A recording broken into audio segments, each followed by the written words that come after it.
ఇప్పుడు మనం హైదరాబాద్ నగరంలోని బంజారాహిల్స్ ప్రాంతంలో ఉన్నాం. బంజారాహిల్స్ ప్రాంతం అంటే తెలుసు అందరికీ, ఇదొక రిచ్ లొకాలిటీ, ఇదొక కాస్ట్లీ లొకాలిటీ, ఇదొక పాష్ లొకాలిటీగా చెప్తూ ఉంటారు.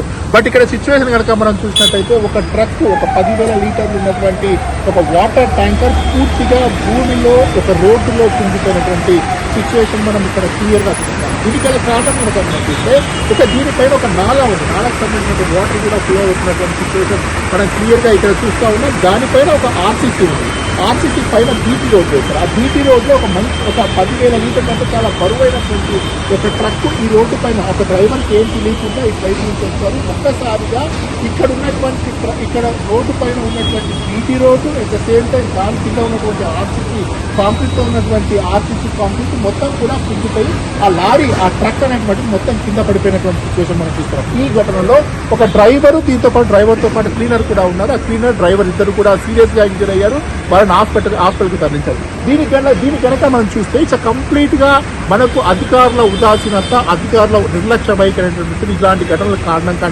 కారణమవుతున్నాయని చెప్పి మనం స్పష్టంగా చెప్పవచ్చు. ఎందుకంటే మాన్సూన్ సెషన్ ప్రతిసారి వర్షాకాలానికంటే ముందు కూడా అవసరమైనటువంటి మెయింటెనెన్స్, అవసరమైనటువంటి రిపేర్స్, అవసరమైనటువంటి water logging system, water flowing system ఏదైతే ఉంటుందో వాటన్నిటిని కూడా పకడ్బందీగా దాన్ని మొత్తం మరమ్మతులు చేసి వచ్చేటువంటి వర్షాలకి, వచ్చేటువంటి పరిస్థితికి కూడా తట్టుకునేందుకు అనుకునేటటువంటి పరిస్థితులను ఏర్పాటు చేయాల్సిన బాధ్యత జీహెచ్ఎంసీ అధికారులపైన ఉంటుంది. కాకపోతే కంప్లీట్ గా ఇది వర్షం కారణంగా ఇక్కడ నీళ్లు నిలిచాయి, మొత్తం అది కుంగిపోయింది, ఆ గుల్లబాడిపోయింది, బీటీ రోడ్ అంతా కూడా గుల్లబాడిపోయింది అని చెప్పి మనకు స్పష్టంగా అర్థమవుతుంది. హైదరాబాద్ నగరంలో ఇదొకటే కాదు, ఇట్లాంటి ఘటనలు తరచూ ఉత్పన్నమవుతూనే ఉంటాయి. నిన్న సాయంత్రం పూట దాదాపుగా 1-2 గంటల పాటు భారీ వర్షం కురిసింది. ఈ భారీ వర్షం కారణంగా మొత్తం హైదరాబాద్ నగరంలో ఉన్నటువంటి మొత్తం రోడ్లన్నీ కూడా జలమయమైనటువంటి పరిస్థితి మనం చూసాం. మొత్తం ట్రాఫిక్ ఎక్కడికక్కడ కూడా ట్రాఫిక్ పూర్తిగా జామ్ అయిపోయింది. ఎక్కడికక్కడ మొత్తం వాహనాలన్నీ కూడా నిలిచిపోయాయి.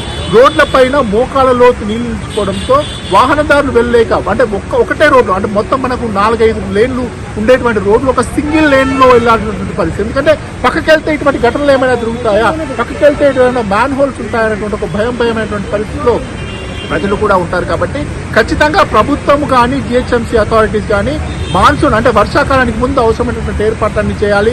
ప్రభుత్వం గొప్పలు చెప్తూ వస్తుంది, మాన్సూన్ మేము అన్ని ప్రిపరేషన్ చేస్తామని చెప్పి. గతంలో ఈసారి కూడా ఏంటంటే ముఖ్యమంత్రి రేవంత్ రెడ్డి అధికారం చేపట్టిన తర్వాత ఇట్లాంటి వాటర్ లాగింగ్ సిస్టమ్ లేకుండా హైదరాబాద్ నగరాన్ని బ్యూటిఫికేషన్ లో భాగంగా, హైదరాబాద్ నగరంలో సుందరీకరణ, లివబుల్ సిటీగా మార్చే క్రమంలో భాగంగా అవసరమైనటువంటి ఏర్పాట్లన్నీ చేస్తాం. వాటర్ లాగింగ్ లేకుండా మొత్తం డ్రైనేజ్ అన్ని క్లియర్ చేస్తాం. పెద్ద వాటర్ సంప్స్ కడతాం. ఆ వాటర్ సంప్ తొందరగా వాటర్ తీసుకొని అటు నుంచి ఆ వాటర్ ని అటు హుసేన్ సాగర్ లో కానీ వేరే ప్రాంతాలకు కానీ డిశ్చార్జ్ చేస్తాయి. ఇట్లా రకరకాలుగా చెప్తూ వస్తున్నారు. బట్ అవన్నీ కూడా కార్యరూపం దాల్చలేదు. అవన్నీ కార్యరూపం దాల్చకపోయినా ఒక విషయం గుర్తుపెట్టుకోవాల్సిన అవసరం ఉంటుంది. ప్రతి వర్షాకాలానికంటే ముందు కూడా అధికారులు అప్రమత్తంగా ఉండాల్సిన అవసరం ఉంటుంది.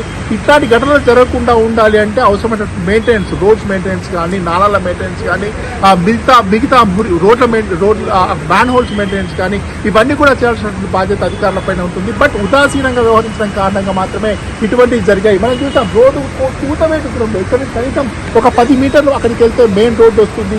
ఇది ఒకవేళ ఇది ఒక ట్రక్ వెళ్ళింది కాబట్టి పర్వాలేదు. ఈ రోడ్లో చాలా వాహనాలు వెళ్తూ ఉంటాయి. ఒక స్కూల్ బస్ వెళ్తే పరిస్థితి ఏంటి? ఒక స్కూల్ బస్ అంటే మార్నింగ్ టైంలో ఒక స్కూల్ బస్ అంటే కూడా చాలా హెవీగా ఉంటుంది.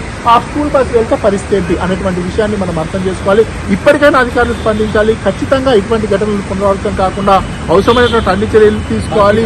ప్రీ మెయింటెనెన్స్ కి సంబంధించి కూడా ఈ మాన్సూన్ ఇప్పటికైనా మించిపోయింది ఏం లేదు. ఇప్పటికైనా వర్షాలు ఇంకా పూర్తి స్థాయిలో భారీ వర్షాలు కురుస్తున్నటువంటి పరిస్థితి ఎక్కడా కనపడట్లేదు. కాబట్టి ఇప్పటికైనా ఎప్పుడైతే ఈ వర్షాలు పడినటువంటి ఆ గ్యాప్ ఉంటుందో ఆ గ్యాప్ లో అయినటువంటి అవసరమైనటువంటి మరమ్మతులు, క్లియరెన్స్ పనులన్నీ కూడా చేపట్టాల్సినటువంటి బాధ్యత ఉంది. ప్రజలు కూడా అదే కోరుతున్నారు. ఖచ్చితంగా ఇట్లాంటి ఘటనలు పునరావృతం కాకుండా ప్రజలు హైదరాబాద్ నగరంలో సురక్షితంగా ఉన్నారు అనేటువంటి భరోసా కల్పించాల్సినటువంటి బాధ్యత అయితే ప్రభుత్వం మీద ఉంది.